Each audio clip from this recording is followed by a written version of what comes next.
by 2030, the connections will start to be made between artificial intelligence and the human brain. We've been through a process of preparation, of getting people, first of all, stage one, addicted to technology that they hold, holdables, smartphones, tablets. That's basically achieved. You just have to walk through a city and you see the addiction. And they're targeting specifically the young. Why? Because the young of today and the children of today are going to be the adults when they want to bring this AI connection in full blown. For that to happen, they have to get people addicted to technology to the point where they'll accept it and where it's the most natural thing in the world. And it's happening in front of our eyes. The first stage is to get people addicted to technology to the point where, at the most extreme, they'll get up in the dead of night and they'll queue, stand in line outside an Apple store to get the first of the new technology. And what they want eventually, and not too distant into the future, is people basically lining up to be connected to AI. In the same way that people in Sweden now are having parties to celebrate someone being microchipped, right? All this connects. So the next stage, because the idea is to get in the body, the next stage is to get on the body. So we went from just holdables, we went to wearables, we went to Bluetooth and Google Glass and Apple Watches and all these other gadgets that go on the body now. Even what they call electronic tattoos that are basically microchips on the skin. And the next stage is to go in the body, which is already starting in places like Sweden. And people like Ray Kurzweil, who is a Google executive, Google and Facebook are really at the cutting edge of this stuff. People think it's a social media operation only or a search engine only. No.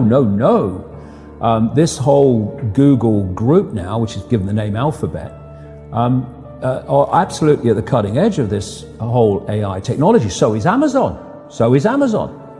Amazon's got contracts worth hundreds of millions of dollars with the CIA and the Pentagon for cloud services and stuff. Yeah, they have massive data services. Massive, the consumers don't see. So the idea is to take this on, and what Kurzweil is saying, and he claims an 80% success rate in his predictions of incoming technology and when it will come in. But if you know when it's going to come in, then you've got a great chance of predicting it, haven't you? It's like if you know when a stock market's going to fall because the people you are connected to are going to make it fall, well, you're going to get out just before it falls, and you're going to get in just before you know they're going to push it up. You don't have to be, Nostradamus if you know the script. This is the sales pitch, and this is why they're telling you. The sales pitch is when we connect to artificial intelligence, we'll be superhuman. That's what the sales pitch is. That's his sales pitch. Right. That's going Siri, to be the sales pitch. Alexa, all these things. Yeah. What you've got is the idea that connect to AI and you'll become superhuman intelligent. No, you'll become subhuman intelligent. You'll become a vehicle for artificial intelligence. And whoever controls artificial intelligence will control the perceptions of every mind that it's connected to. If you're going to make a physical connection with AI, you're not going to do that on a mass scale until you've made a psychological connection. And there is a process, a psychological process, which is known as preemptive programming. Preemptive programming is this.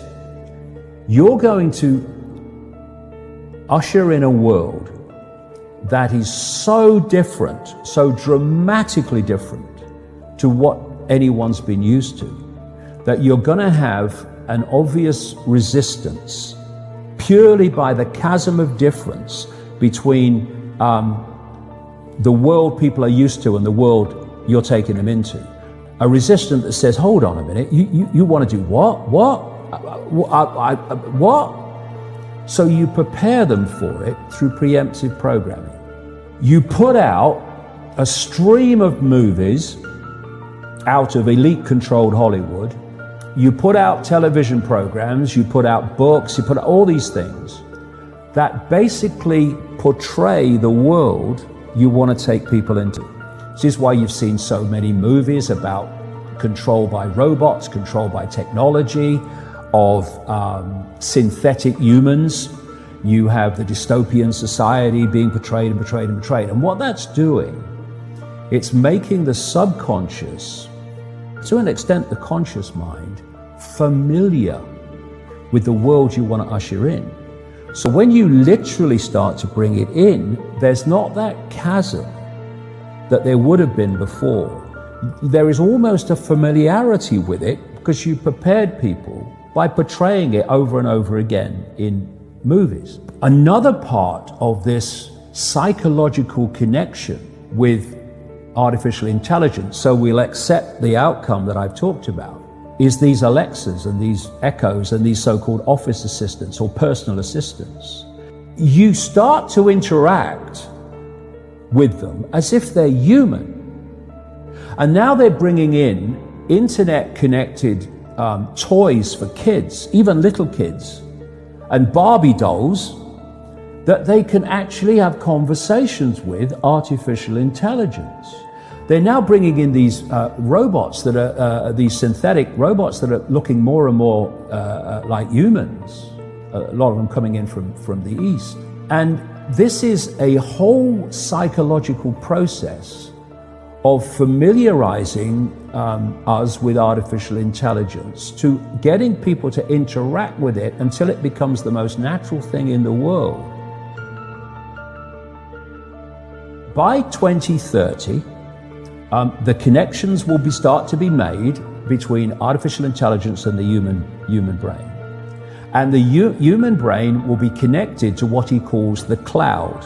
Another name for this is the smart grid, basically to artificial intelligence. As time passes, artificial intelligence will be more and more of human thinking and human perception until basically it's the totality of human thinking and human perception, at which point we won't be human anymore in terms of the consciousness processes we are using today. We will be artificial intelligence.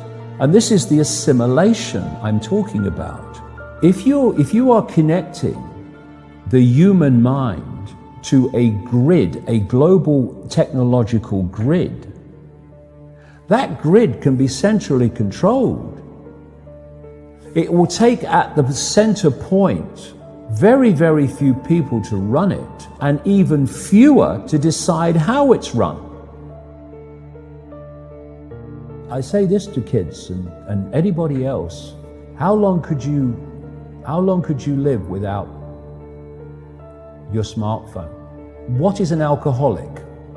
What, an alcoholic is someone addicted to alcohol? Yeah.